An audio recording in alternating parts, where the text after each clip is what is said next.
Hey everybody, I'm going to tell you a little about the power of the mind today.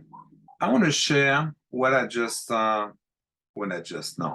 read before about this man called Lester Levenson. This is a picture of him. So, okay, right here.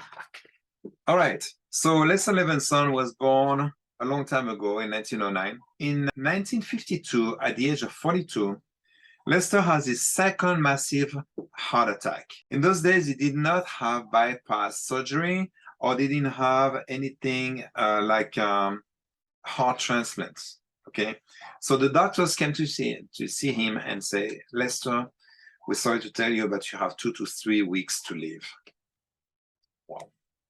Okay, we're sending you home. So Lester went home. And being a physicist, he knew he had to go back to a drawing board. I'm sorry, I'm reading from the book because I want to make sure that I have all the details. Is that okay with you? I hope it's okay. Yeah, okay, thank you.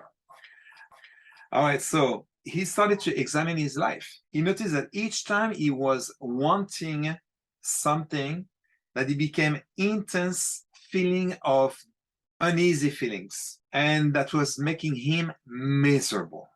He wanted love, he wanted money, he wanted to change things, and everything that he was looking at that wanting, he felt uncomfortable feelings, and that tracked back to his illness.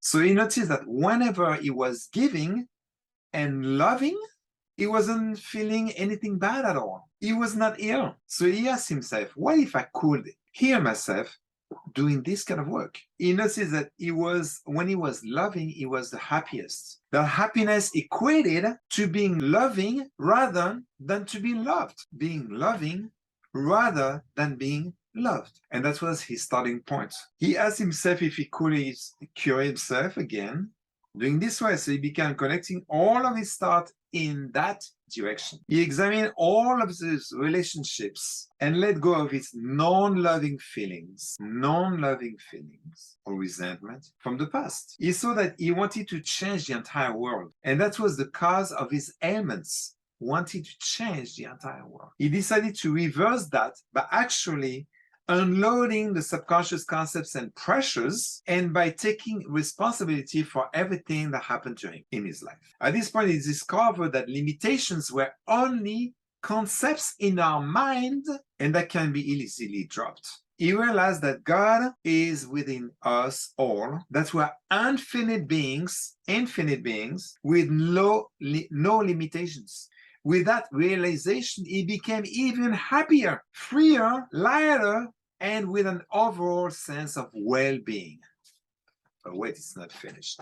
He would say later that, quote, we are all gods acting like fools, running around like fools. Months went by and Lester still wasn't dead. He hardly went to sleep, ate a little bit, and he continued to work on himself. He corrected his physical body, all his miseries dropped away, and he found himself in a place where he was happy all the time. And guess what? He totally cured himself.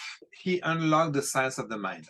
So before Tony Robbins and all these people, there was him, Lester Levenson. He started to show how to correct your thinking and start to eliminate what you don't want. Lester was a giving person too. He spent the remainder of his life helping others discover this kind of secret that he had unlocked for himself. He passed away in 1994 at the age of 84.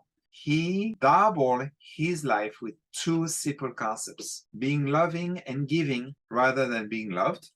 And number 2, not wanting to change everybody, but accepting everybody. 2 simple truths, not easy to do, that helped you being happy and healthy.